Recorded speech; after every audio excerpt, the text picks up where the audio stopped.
भारत के हाथों जमकर पिटने के बाद अब पाकिस्तान की तो हेकड़ी निकल गई। वहीं यूएस एक्सपर्ट कह रहे हैं भारत कभी भी कहीं भी लगा सकता है पाकिस्तान में निशाना। जानेंगे जियोपॉलिटिक्स में क्या कुछ चल रहा है। हमेशा की तरह जानने को मिलेगा बहुत कुछ। आइए जानते हैं इन खबरों को विस्तार से। भारत के हाथों जमकर पिटने के बाद अब पाकिस्तान की हेकड़ी निकल गई है। पाकिस्तान के प्रधानमंत्री अब शांति की बात करने लगे हैं। शहबाज शरीफ ने अब पाकिस्तान को शांति चाहने वाला देश बताया है। उन्होंने कहा कि पाकिस्तान एक शांतिपूर्ण देश है, लेकिन वो अपनी रक्षा के लिए उचित जवाब देने का अधिकार रखता है। शुक्रवार को पाकिस्तान की सेना के सम्मान में यौम तशक्कुर धन्यवाद दिवस मनाए जाने के दौरान उन्होंने ये टिप्पणी की। इस दौरान उन्होंने भारत की मिसाइलों के पाकिस्तानी सैन्य अड्डों को निशाना बनाने की बात भी कबूली। भारत और पाकिस्तान ने 4 दिनों तक सैन्य टकराव के दौरान सीमा पार एक दूसरे पर ड्रोन और मिसाइलों से हमले किए थे, जिसके बाद 10 मई को दोनों पक्षों में संघर्ष विराम पर सहमति बनी। रेडियो पाकिस्तान के अनुसार इस्लामाबाद और प्रांतीय राजधानियों में यौम तशक्कुर को लेकर कार्यक्रम आयोजित किया गया। सशस्त्र बलों के साथ एकजुटता जाहिर करने के लिए देश भर में रैलियां की गई। प्रधानमंत्री शहबाज शरीफ ने इस मौके पर इस्लामाबाद में प्रधानमंत्री आवास पर राष्ट्रीय ध्वज फहराया। इस दौरान भारत के साथ सैन्य टकराव का जिक्र करते हुए शहबाज ने कहा कि पाकिस्तान एक शांतिपूर्ण देश है, लेकिन वो बचाव के जवाब देने का अधिकार रखता है। मैं चाहती हूँ कि इस वीडियो को आप सुने।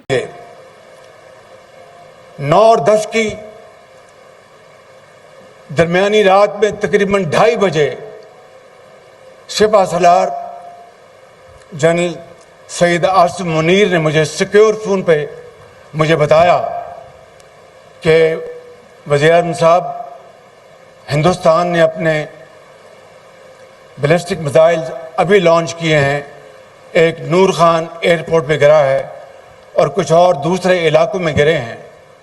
इस दौरान जैसा कि आपने देखा, शहबाज शरीफ ने कबूल किया कि भारत ने उसके रणनीतिक एयरबेस नूर खान पर हमला किया। उन्होंने 9 से 10 मई की दरमियानी रात सेना प्रमुख जनरल आसिम मुनीर ने सिक्योरिटी को फोन करके सिक्योर फोन पर मुझे बताया कि भारत ने अपने बैलिस्टिक मिसाइल लॉन्च किए हैं। एक नूर खान एयरपोर्ट पर गिरा है, कुछ दूसरे इलाकों में गिरा है। तो इससे आपको एक चीज तो समझ में आ रहा है कि अब धीरे धीरे पाकिस्तान भी स्वीकार करने लगा है, क्योंकि बहुत ज्यादा लंबा ये भी झूठ बोलकर नहीं रह सकते हैं। तो ऐसे में बातें अब निकल कर आनी शुरू हो गई हैं। अब दुनिया भर में क्या कहा जा रहा है। ऑपरेशन सिंदूर के बाद बहुत तरह के संदेश चले गए। भारत पाकिस्तान में कहीं भी कभी भी हमला करने में सक्षम है। इस ऑपरेशन ने पाकिस्तान द्वारा उपयोग की गई चीनी वायु रक्षा प्रणालियों की कमजोरियों को उजागर किया और भारत के स्वदेशी हथियारों, विशेष रूप से ब्रह्मोस मिसाइल की प्रभावशीलता को प्रदर्शित किया। ऑपरेशन सिंदूर 7 मई 2025 को शुरू किया गया था, जो 22 अप्रैल 2025 को कश्मीर के पहलगांव में हुए आतंकी हमले का जवाब था, जिसमें 26 लोग मुख्य रूप से मारे गए थे। अब यहाँ पर यह देखने को मिल रहा है, कर्नल जॉन स्पेंसर, जो मॉडर्न वॉर इंस्टीट्यूट में शहरी युद्ध अध्ययन के अध्यक्ष हैं, इन्होंने एक इंटरव्यू में कहा कि भारत ने इस ऑपरेशन में अपनी सैन्य श्रेष्ठता का प्रदर्शन किया। उन्होंने विशेष रूप से ब्रह्मोस मिसाइल की क्षमता की प्रशंसा की, जिसने पाकिस्तान द्वारा उपयोग की गई चीनी निर्मित HQ-9 वायु रक्षा प्रणाली को भेदने में सफलता हासिल की। स्पेंसर ने कहा कि भारत ने पाकिस्तान में गहराई तक हमले करने और पाकिस्तानी ड्रोन हमलों और हाई स्पीड मिसाइलों के खिलाफ अपनी रक्षा करने में सफलता हासिल की। उन्होंने ऑपरेशन को आतंकवाद के खिलाफ युद्ध में एक महत्वपूर्ण मोड़ करार दिया, जो अन्य देशों के लिए एक नजीर बन सकता है। ऑपरेशन सिंदूर की एक और खासियत इसकी सूचना प्रसार रणनीति थी। भारत ने सैटेलाइट चित्रों, फोटोग्राफिक साक्ष्यों को सार्वजनिक करके वैश्विक समुदाय को अपनी कार्रवाई की पारदर्शिता और सटीकता दिखलाई। स्पेंसर ने इस रणनीति की सराहना करते हुए कहा कि यह ऑपरेशन सैन्य रणनीतिकारों, छात्रों द्वारा वर्षों तक अध्ययन किया जाएगा। उन्होंने ये भी जोर दिया कि वैश्विक समुदाय को पाकिस्तान की आतंकवाद प्रायोजन को स्पष्ट रूप से निंदा करना चाहिए और पश्चिमी देशों को दोनों पक्षों को समान मानने की नीति छोड़ देनी चाहिए। ऑपरेशन सिंदूर ने भारत की आत्मनिर्भर भारत नीति को रेखांकित किया। ब्रह्मोस मिसाइल, जो कि भारत के DRDO और रूस के NPO का संयुक्त उद्यम है, इसने जैसे मोहम्मद के बहावलपुर मुख्यालय जैसे लक्ष्यों को सटीकता से नष्ट किया। आकाश तीर वायु रक्षा प्रणाली ने पाकिस्तानी ड्रोन और मिसाइलों को बेअसर किया। पाकिस्तान में चीनी निर्मित PL-15 मिसाइलों, HQ-9B वायु रक्षा प्रणाली, JF-17, J-10 लड़ाकू विमानों का उपयोग किया गया, लेकिन ये भारत के लिए अप्रभावी साबित हुए।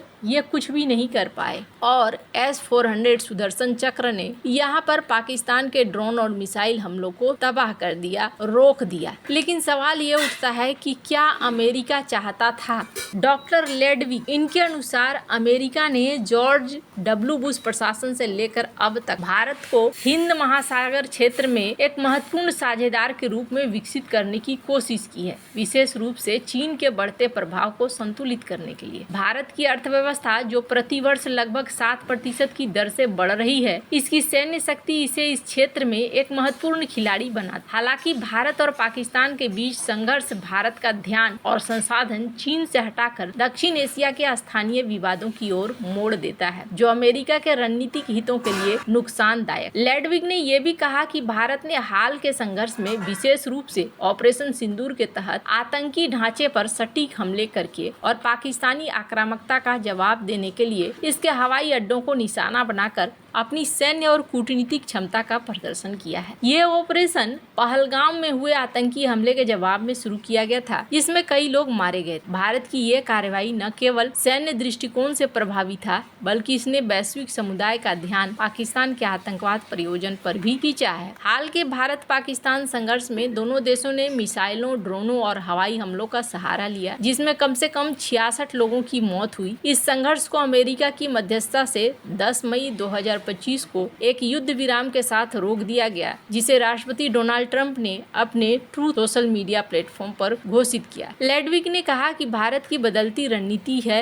उन्होंने कहा कि पहलगाम आतंकी हमले के बाद भारत ने रक्षात्मक रुख से हटकर सक्रिय और आक्रामक आतंकवाद विरोधी नीति अपनाई है। ऑपरेशन सिंदूर और इसके बाद पाकिस्तानी हवाई अड्डों पर हमला इसका सबसे बड़ा उदाहरण है। लेकिन अगर भारत यहाँ फंसा रहता तो चाइना के लिए फिर ध्यान लगाना मुश्किल हो जाता। अब जरा सोचिए, ये सारे अपनी अपनी बातें सोच रहे हैं कि ये हो जाता, वो हो जाता। क्या इनकी सोच बस यहीं तक अटकी पड़ी है? हालांकि किस तरीके से डरा हुआ है चाइना, ये भी देखने को मिल रहा है। इस ऑपरेशन के बाद भारतीय जल क्षेत्र के करीब अपना जासूसी जहाज भेजा है। इस जहाज का नाम दा यांग हो है। चीन इसे एक समुद्री सर्वेक्षण पोत करार देता है। हालांकि इसकी गतिविधियां संदिग्ध है। अमेरिका समेत कई देश इन जहाजों की हरकतों पर शक जता चुके हैं। उनका साफ तौर पर कहना है कि चीन सर्वेक्षण जहाजों के मदद से दुश्मन देशों की जासूसी करता है। ऐसे में पाकिस्तान के साथ तनाव के बीच चीनी जासूसी जहाज का भारतीय जल सीमा के करीब आना कई सवाल खड़े करता है। चीन इस जहाज से मिले डेटा का इस्तेमाल अपनी नौसैनिक गतिविधियों को बढ़ाने के लिए कर सकता है। और एक डर है जो यहाँ पर देखने को मिल रहा है कि चाइना अब भारत के ऊपर और भी ज्यादा पैनी नजर रख रहा है। जब से भारत ने ये कहा है कि उसने